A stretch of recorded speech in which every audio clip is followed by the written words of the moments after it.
I am clarity. I am presence. I am love. I am abundance.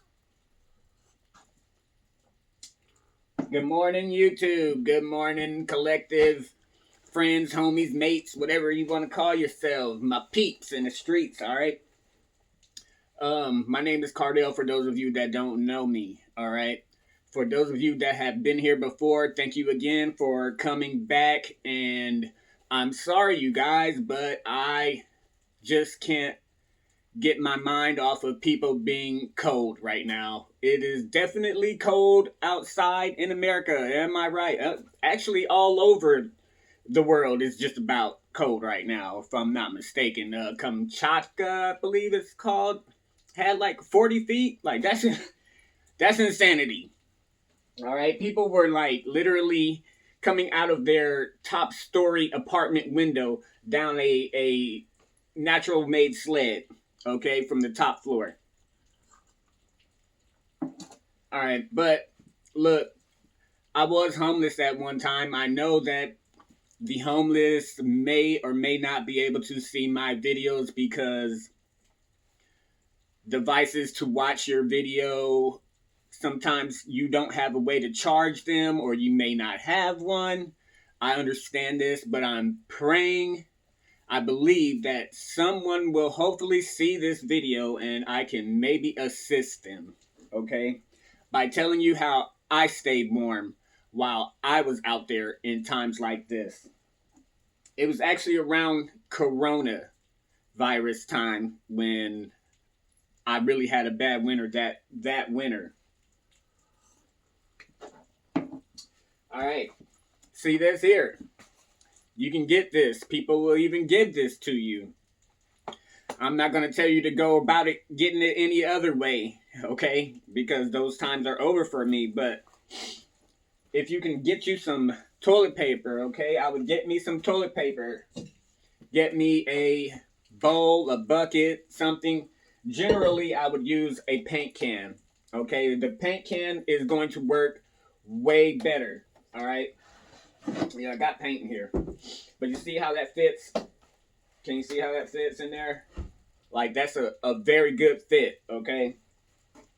So, what I would do is I'd have this empty paint can, correct? Take this roll of toilet paper, place that inside of the paint can. Then, you can go and get you some alcohol, okay? There is a larger size of a different kind of alcohol that is at Home Depot. I'm sorry, forgive me. I don't exactly know the scientific name for it, but it is a much bigger bottle, and I believe it is a higher percent alcohol. Okay, so it's gonna burn cleaner. All right, but this right here is at any store. Okay, at any store, just about that is going to have alcohol. All right. You would take this here, open it up, basically douse this roll of toilet paper inside of here, all right, and let that soak up, okay? That is going to soak up into this. I would probably take out the middle roll, but, you know, hey, it's going to burn, all right? Then I would take that, let that soak up good and you know, get all up in there. You might even still have a little bit of runoff in there. But you want to keep this off of anything that is going to be meltable, okay? Or anything that can melt, all right? Because this is going to get hot. So I would generally raise this up off of the ground on top of something else, okay? A metal pan, something. Anything to get it up off of the ground. Then you already know what to do. You light that guy on up, all right?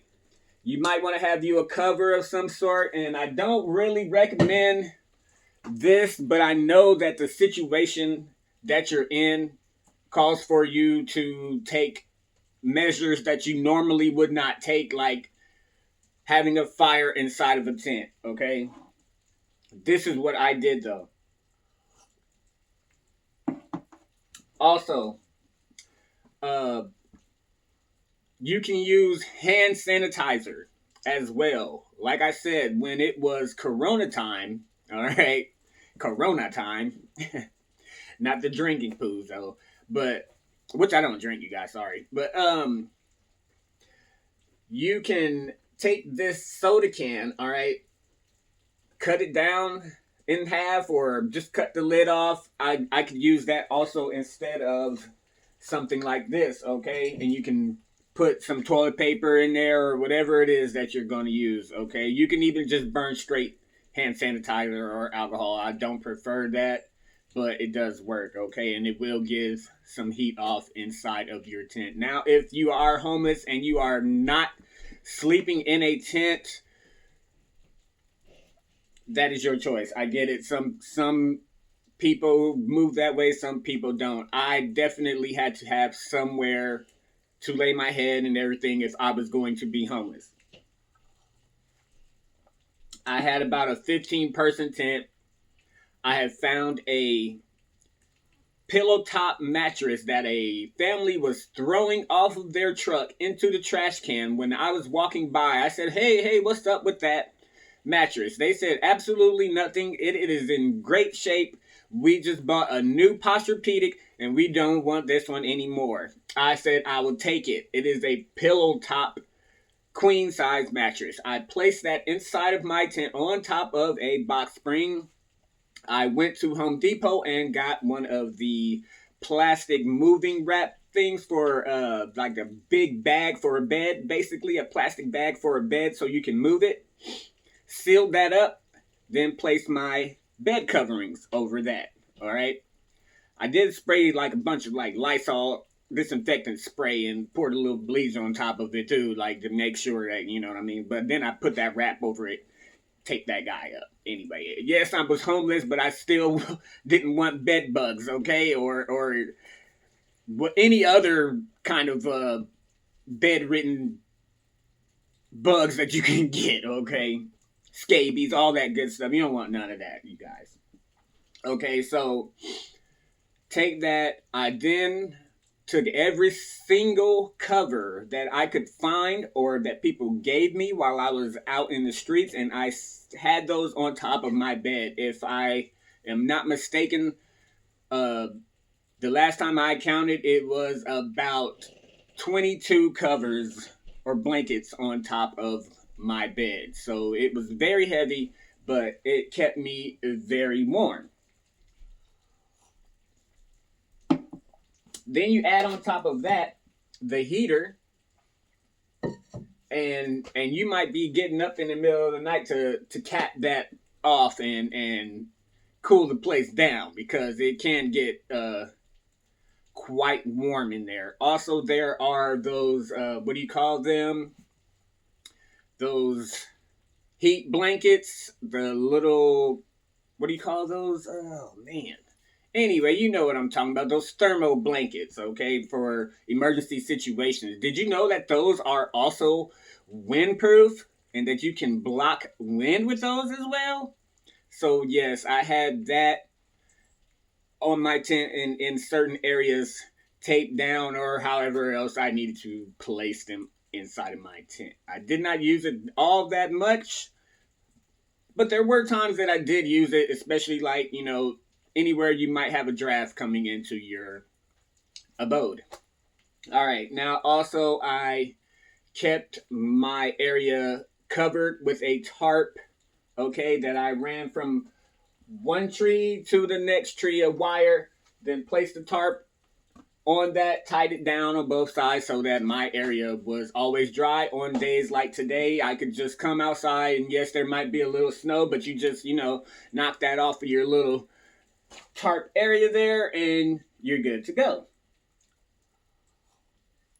You have to keep that snow off of your tent. You have to keep that snow off of your tent or you may be in trouble. You might come back and or be in it and the whole thing just collapse in on you. Don't ask me how I know that, okay? Because I think it's pretty obvious, all right? So avoid this. And then, of course, if you know of any shelters or anything like that, I've never personally gone to them because there were none available where I was. They were always packed up. So it was really, and they were very far away from where I was. So it was by the time I got there, if I wasn't just sitting there in the daytime, then there was no getting in there. And these are the type of things that I feel should not be. All right. If there is money being allotted for the homeless, how come we don't have hardly any services for them, and then we're seeing all this fraud? And it's just it kind of can become upsetting if you let it upset you. All right. I just think that it's an injustice that needs to be corrected. I would like to try to help with this in any way that I can. These are things that I'm thinking about. But right now, that's all I'm doing is thinking about them. So I really can't say too much, you know. You can always do more, is what they say. You could always do less as well, though. You know.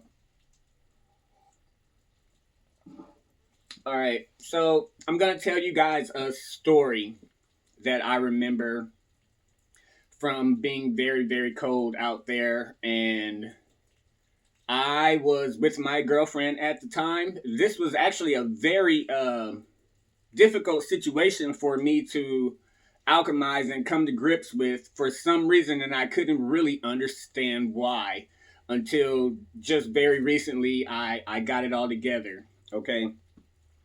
Now, in this situation, me and my girlfriend at the time were um, homeless. She had gone to jail.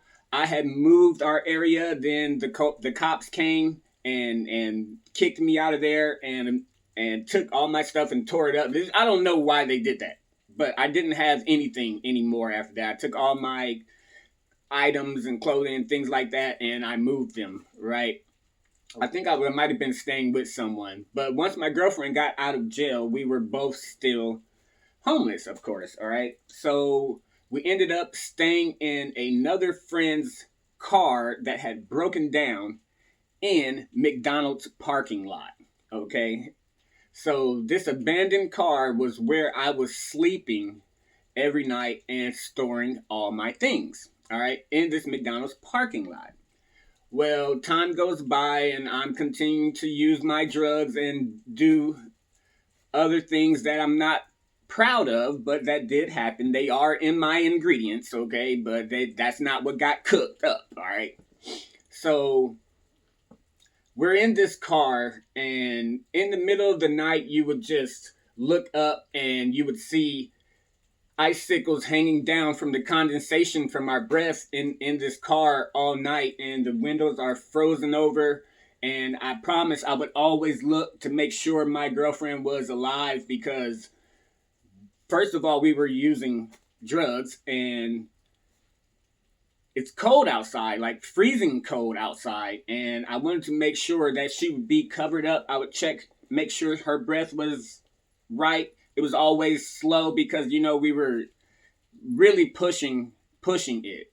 But sometimes when I look back, I almost feel like it was using the fentanyl that kept me alive in that situation. I don't know that really makes sense, but it seemed to make things bearable for whatever reason at that time. I don't know that this is true, but in my mind it was, so it helped, okay? Now, time has gone by, and then one day we're out there and I'm holding my sign, which is just in the street, in the median in the street right there by the parking lot, all right? And I see a tow truck pull up to this car, all right? Now, when the car is getting ready to be taken, I notice this and immediately come over and I'm like, hey, let me get my stuff out of here, right? I know you're taking the car. And he's like, no, you can't get nothing out of this car. This car does not belong to you. I'm homeless now, you guys, and this is all I have, okay? This is not even a home, but this is all I have inside of this abandoned car, and this guy will not let me even have it. My girlfriend comes over to the other side and she's like, oh no, my stuff, I gotta get my stuff. The guy goes over to her and tries to stop her. So I come to this door. He runs back over to me, right? And tries to stop me from opening the door. My girlfriend goes into that door. He goes back over there. I open this door. We're getting our stuff. Okay, we are getting our stuff. Right then the guy's like, "You know what? You guys just don't take anything that doesn't belong to you." So in this half panic, half emotional state that I'm in, I just start to grab things out that, I figure I'm going to need, right? And place them in the snow right there on the ground. So my girlfriend is upset. She's crying. They take the car and they start to drive off. And that's when I remember my best friend, Jeffrey. This is not Jeffrey, but Jeffrey was a monkey doll that I really had feelings for. He would dance in my tent. I would make him do little dance moves and stuff, in front of for my girlfriend and make him entertain us. And he was a very good dancer. I don't care what nobody says. He could break dance. All right? He was the best. And he actually cheered me up in really hard times. So I don't see anything wrong with that. But I left Jeffrey in the car. And as he was driving away in the car, it was almost like he was in the window like, "Yo, what about me? You forgot me. You forgot me."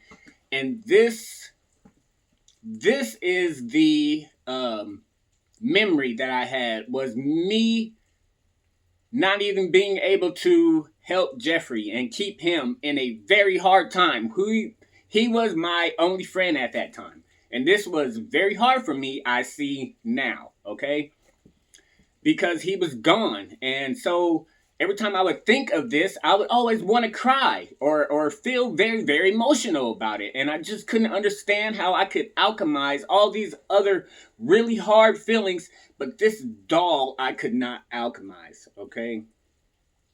Then one day I said, "You know what? I got to get to the bottom of this. I have to figure out what is the reason why I can't alchemize this." And I kept trying to go through the feelings of what am I feeling and why is that. And then I just said, "You know what? Bro, the reason why you feel so deeply about this situation is because it was hard, man. It was freaking hard on you, bro. Like, you really liked that doll. You were already down. An even worse situation happened to you in the parking lot of McDonald's in front of everyone, okay? And then I had to go inside of McDonald's after that with my crying girlfriend in front of everybody, nowhere to stay, just lost Jeffrey, and things were very, very bad for me at this time, okay? But I have been able to, as you see, move past this. And this was really one of the harder things that I had to learn to deal with. And I didn't really understand why, but now I do. It was hard on me. It was a really tough situation. It was hard out there on the streets. It already seemed like I was down and nothing was going to get better. But here we are.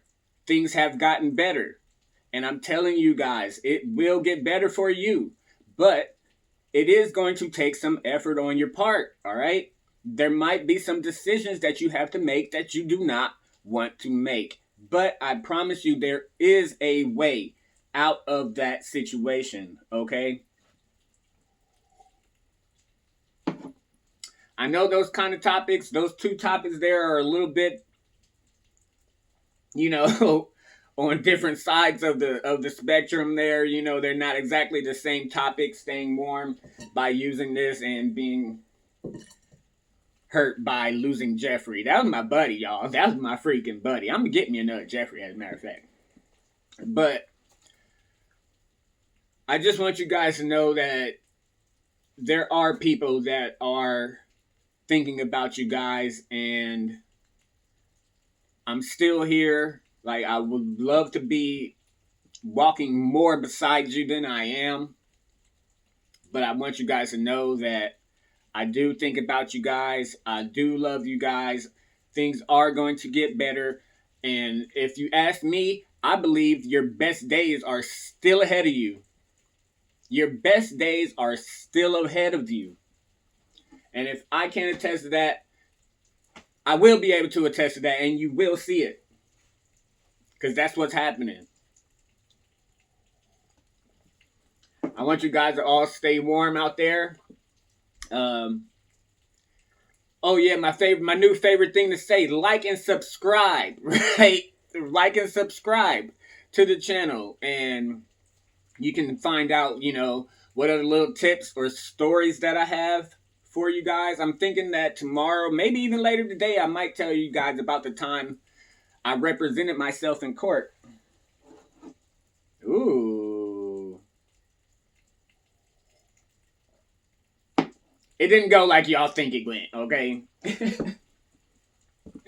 Man, I love you guys. I hope and pray you guys can stay warm and keep it together through this little winter storm.